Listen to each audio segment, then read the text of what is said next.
A AP9 é unha infraestrutura estratégica para o noso país.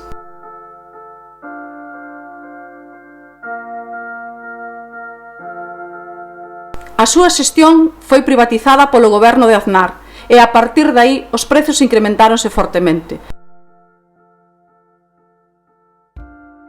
Tanto é así que na década 2007-2017 a Audasa obtivo máis de 521 millóns de euros de beneficio.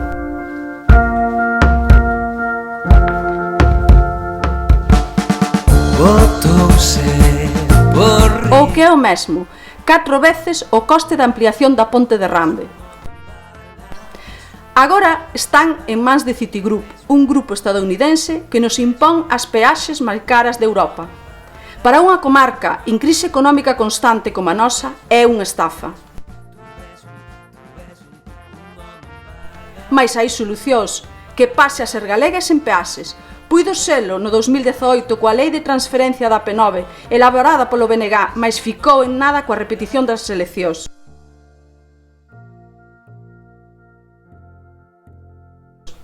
E tamén porque non houbo interese dos partidos estatais.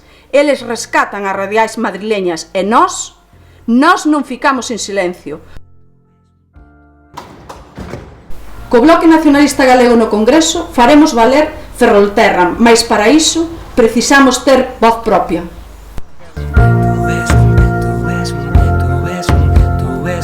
Tú es un voto por cima, non te importaba que navegases. Estamos ao pé da autoestrada AP9, que para o BNG simboliza a perfección a diferente posición dos partidos estatais respecto ás nosas infraestructuras básicas e o que queremos desde o BNG.